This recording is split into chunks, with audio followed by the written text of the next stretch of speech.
Hey everyone, welcome back to the channel. As you may know, we've been making this chair for my father, restoring it and refinishing it, and we've already put 2 coats of tung oil on here, and I was about to put the third one. It's actually been 2 days since I put the second coat on. Had a little bit of trouble yesterday. Well, not trouble, just I needed other things to take care of other things, so we kind of got pushed aside, and now we're ready to do the third coat. But I was reading the book on Finishing by Bob Flexner, Flexner on Finishing, Understanding Wood Finishing, which is an excellent tome. If you're not too familiar with it, definitely go out and buy it. It's great. And he was reading this passage on oil finishes, page 73. Get the ultimate finish. Instead of sanding the wood to a very fine grit to get the ultimate smooth surface, sand between coats with a very fine grit of sandpaper, for example, 600. It will be much less work and produce the same result. But he also adds, for an even better result, sand while the wood is still wet with oil, then remove the excess. The oil will lubricate the sandpaper, creating a smoother feeling surface. Well, that sounds like a great idea. Thank you, Bob. So that's what we're going to try today. We're going to use our tung oil finish, and we're going to continue on with this application. So this is the seat. So I'm going to show you on the biggest piece that we're going to be using. And if you're first time following us, you can check out the other video. It's a much longer video. It's showing all the pieces and kind of how we're doing it. Tung oil is really easy. You just need like a t-shirt material or any kind of rag, really. It doesn't really matter. I like something soft and easy to use. And then we also have this shop towel to wipe up the excess. And since we're starting with the seat, I want to get the back done first. I always want to coat the underside first, so if we scratch it up or anything, not such a big deal. So we're just going to put that on there. Now this one we just go on the back, since this is not a surface that's not being seen at all. We're not going to, do a lot here. We're just going to just get it spread on there.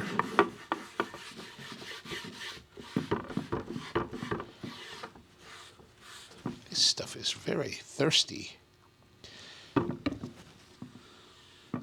I guess it's 100 years old, this wood, so it's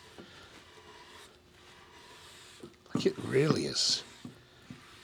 You'll notice as you use the tung oil more and more that sometimes some woods are just not as thirsty as others. This one is fairly thirsty, like it's.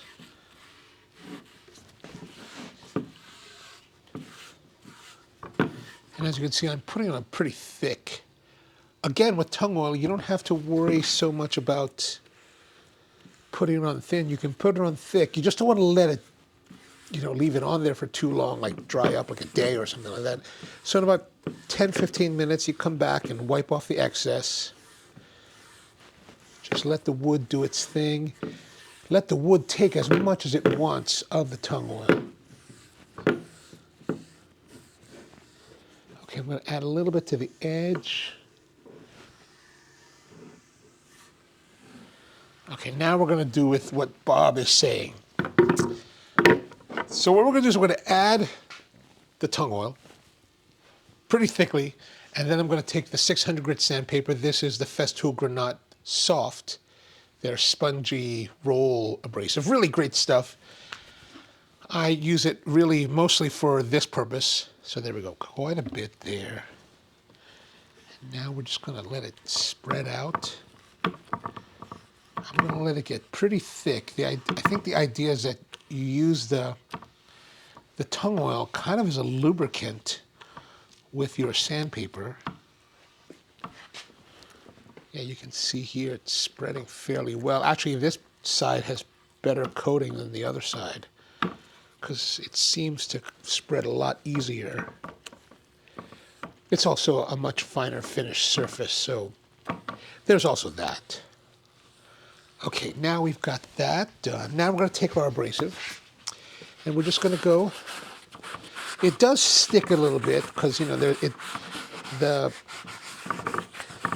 what do you call it? The tung oil is a little bit tacky. Maybe this is too thick because it's just kind of glide. I'm not getting any abrasion. Let's put a little bit less. Let's try to sop up a little bit of this.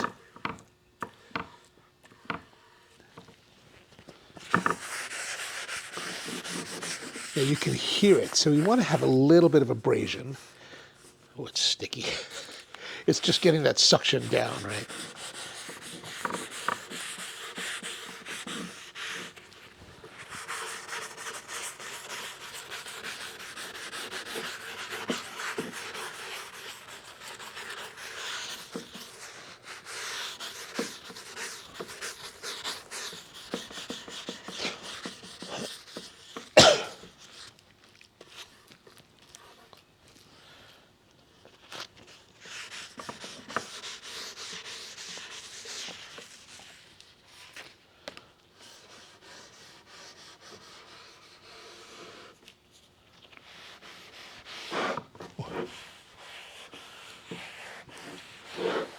Okay, maybe this is a little bit too heavy.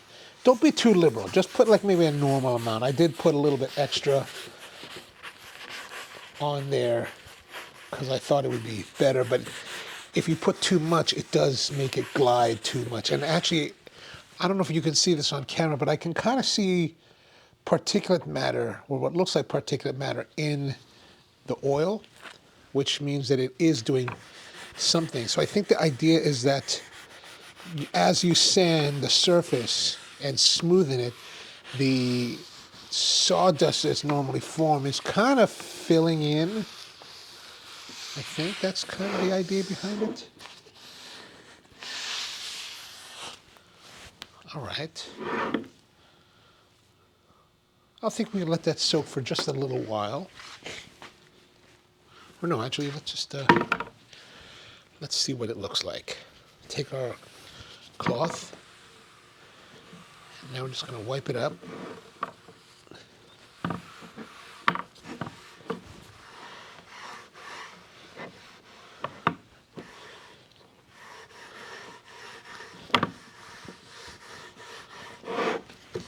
So this is supposed to give us super surface quality.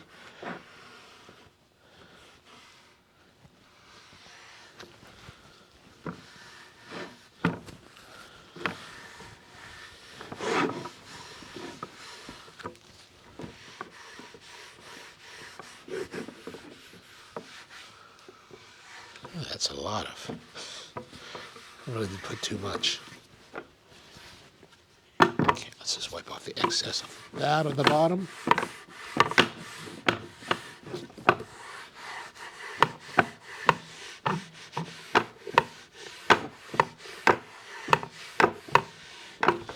Now, if you have been watching the whole series, in the first part of the series where I was actually originally coating this, I mentioned that the plan was to do it once a week.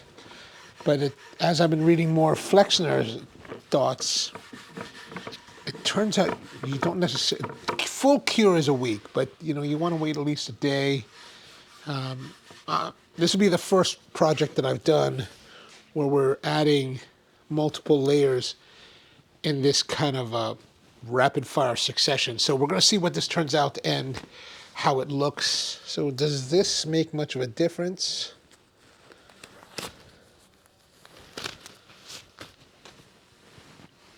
Oh, maybe.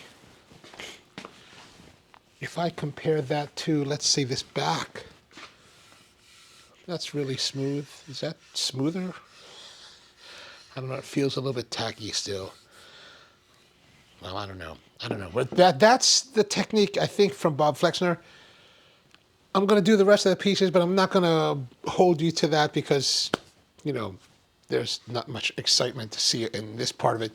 But just want to do a quick and dirty video for you to see this kind of approach. This is coat number 3. I'm going to do another 3 more coats after this, so 3 more days of this process, and hopefully we'll be totally done, and then we'll start to do our assembly. So thanks for tuning in, and please subscribe if you like this, and buy coffee from SportCoffee.com, support the channel, and get coffee for yourself. So hope this helps, and also there's more videos here for you to see. Hopefully you'll find something that you like of our series, and let me know what you think. Are these long-form videos interesting, exciting? Should we do more? Should we do less? Should it be shorter? So hopefully you let me know what you think. Have a great one and see you next time.